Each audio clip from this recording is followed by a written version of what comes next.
그래야 어머니 이 학생부라는 문서가 뭐해질 거예요? 채워질 거예요. 이 학교생활기록부 기재 요령이라는 가이드북을 펼치면 학생부에는 크게 5가지 서류가 들어갑니다 라고 했어요. 선생님이 학교생활기록부를 서술하는 근거로 삼는 이 5가지의 서류가 첫 번째는 동료평가서, 두 번째는 자기평가서, 세 번째는 수행평가, 즉 수업 산출물, 그리고 네 번째는 소감문, 그리고 5번째는 독후감. 즉 우리 아이는 이 5가지의 서류를 학교에서 그때 제출을 잘 해야 학교생활기록부라는 전체 문서가 잘 완성이 돼요. 자, 근데 문제가 있어요. 동자수소독이 뭐야? 이게 저의 인스타 DM에 정말 많이 왔어요. 신조어가 아니라 제가 그냥 앞글자만 딴 용어예요. 자, 그럼 어머님 아이가 오늘 집에 가면 막 뭔가를 쓰고 있을 거예요. 그 중에 하나가 독후감일 수도 있고요. 그 중에 하나가 자기평가서일 수도 있어요. 자, 근데 이걸 어떤 친구는 엄마 나 이거 좀 가르쳐주세요 라고 가져오는 친구들도 있고, 집에서 지 혼자 뚝딱뚝딱 만드는 친구들도 있고, 아예 안 내는 친구들도 있을 거예요. 그럼 저는 첫 번째, 지금 가장 많이 쓰는 자기평가서를 좀 이야기해 볼게요. 자, 자기평가서는 말 그대로 내가 나를 평가해요. 더 구체적으로는 수업 시간에 나를 평가하는 거예요. 그래서 어머님들이 자서전을 쓰신다고 생각하면 좋을 것 같아요. 그럼 어머니 기본적으로 이 안에다 뭘 적어야 돼요? 나의 업적이나 성취를 한 결과물을 적어야 돼요. 그럼 내가 뭘 잘했지? 라고 해서 학교 선생님들이 보통 질문을 던져요. 과목과 관련한 너의 어떤 강점이나 약점, 역할을 적어보기. 국어에서 내가 맡은 역할이 뭐지? 혹 내가 과목 부장을 했다면, 내가 혹시 발표를 주도적으로 했던 역할이 있다면 이런 내용을 적어주는 거예요. 자, 그럼 어머니 이 내용을 적으려면 정확하게 아이는 수업 시간에 있었던 일들을 뭐 해야 돼요? 다 기억해야 돼요. 그리고 내가 제출했던 과제물들을 다 뭐 해야 돼요? 기록하고 있었던 기록자의 습관이 뭐에 배어져 있어야 돼요. 자, 그럼 어머님이 이걸 알아요? 몰라요? 알면 이걸 같이 쓸 수 있는 거고요. 이걸 모르면 도와주시지 못하세요.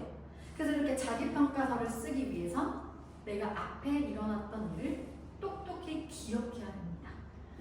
자, 두 번째, 학업 성취를 높이기 위해 너가 노력한 사례를 적어봐 라는 건 점수를 올리기 위해 노력했던 사례예요. 자, 저라면 기말고사가 좀 망친 과목이 있어요? 그럼 오답노트부터 시작할 것 같아요.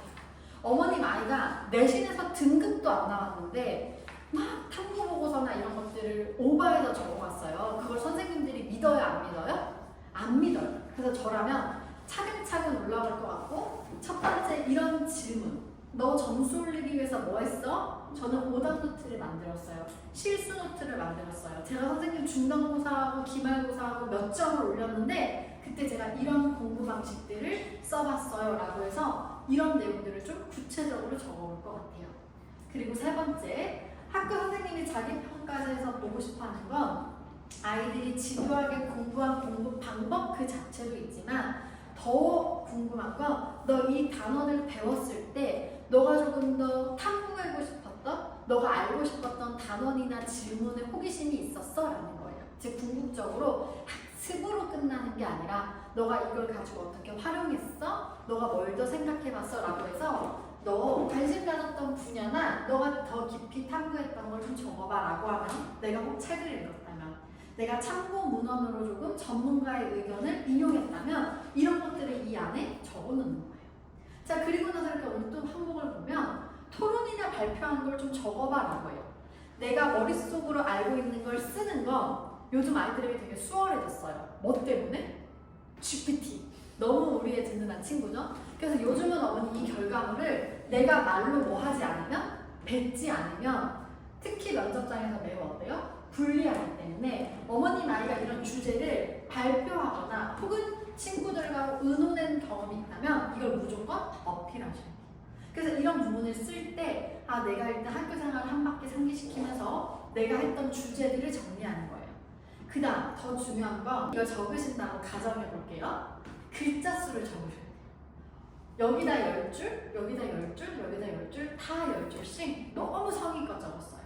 될까요? 안 될까요? 안 돼요. 왜 안 될까요? 읽는 사람이 너무 피곤해. 그리고 이걸 이걸 잘 적으면 몇 백자 적혀요, 학생들은? 500자가 적혀요. 자, 저라면 내가 강조하고 싶은 걸 형광펜 치거나 아니면 과감하게 빼세요. 선생님, 저는 원래 100점이에요. 그럼 이런 공부 방법보다 여기에 힘을 줄게요. 그래서 어머님이 강으로 생각하시는 걸 과감하게 적으셔도 되고 나머지는 비우셔도 됩니다. 즉 이런 센스예요.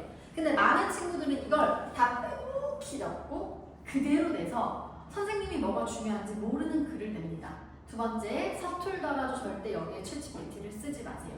이걸 보는 선생님 입장에서 매우 성의 없다고 생각하실 거예요. 내가 어떤 단어를 맥락에 모르면 참고하는 건 좋지만 GPT한테 내가 하지도 않았던 일이나 나의 수업 태도를 이미 선생님이 알고 있는데 거북스럽게 과장하는 건 오히려 좋은 평가를 받을 수 없습니다.